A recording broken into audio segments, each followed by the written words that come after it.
Assalamualaikum warahmatullahi wabarakatuh. Salam sejahtera bagi kita semua.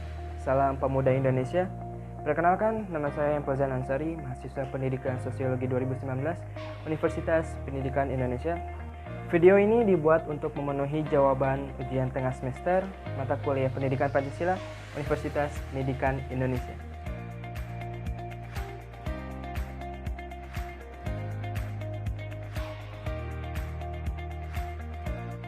Upaya pembangunan manusia dalam perspektif Pancasila. Mengenai pembangunan sebelumnya, apa itu pembangunan manusia?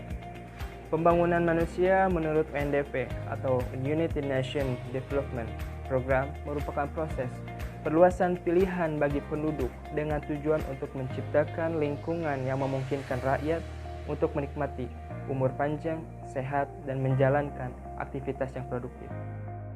Kemudian muncul pertanyaan, bagaimana pembangunan manusia yang diselenggarakan berdasarkan perspektif Pancasila?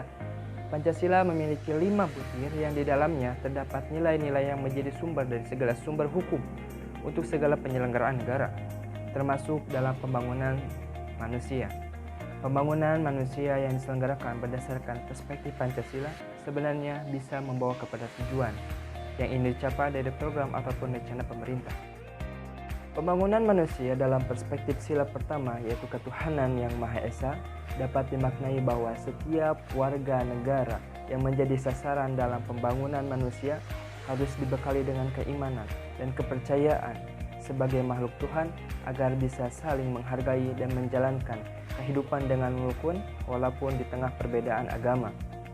Dan negara Indonesia bisa menjamin setiap warganya untuk beragama sesuai dengan kepercayaannya masing-masing.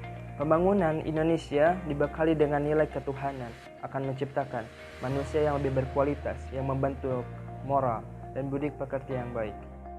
Pembangunan manusia dalam perspektif sila yang kedua, yaitu kemanusiaan yang adil dan beradab, dapat dimaknai bahwa dalam pembangunan manusia harus memperhatikan nilai-nilai kemanusiaan, dimulai dari perlakuan hingga setiap program yang berkaitan dengan pembangunan manusia. Dalam melaksanakan kegiatan pendidikan, kemanusiaan, politik, semua harus bisa berdasarkan atas asas kemanusiaan.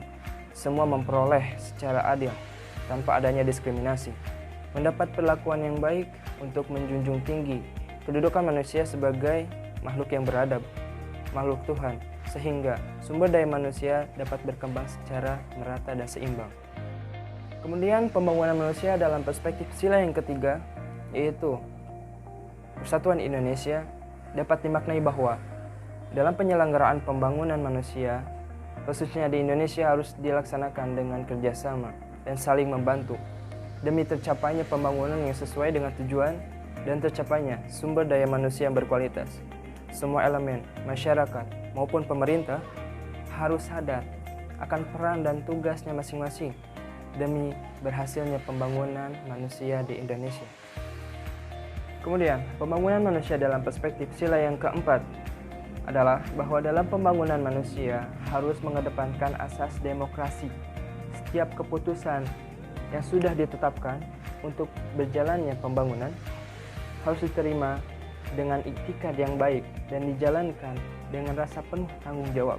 Setiap penyelenggaraan pembangunan harus dijalankan berdasarkan keputusan dan kesepakatan bersama. Kepentingan dan tujuan yang akan dicapai harus mewakili kepentingan bersama, yaitu untuk bangsa Indonesia. Kemudian yang terakhir adalah pembangunan manusia dalam perspektif sila yang kelima, yaitu bahwa pembangunan manusia harus memperhatikan hak dan kewajiban setiap warga negara. Hak untuk memperoleh apapun yang telah diatur dalam undang-undang harus bisa diterima oleh semua warga negara. Kewajiban yang harus dilaksanakan demi terciptanya pembangunan manusia yang berkualitas. Dengan adanya keseimbangan antara hak dan kewajiban, maka sumber daya manusia yang tercipta bisa sesuai dengan yang diharapkan dan direncanakan pemerintah. Itulah pembangunan manusia dalam perspektif Pancasila. Semoga Indonesia menjadi negara maju yang memiliki sumber daya manusia yang berkualitas. Salam pemuda Indonesia.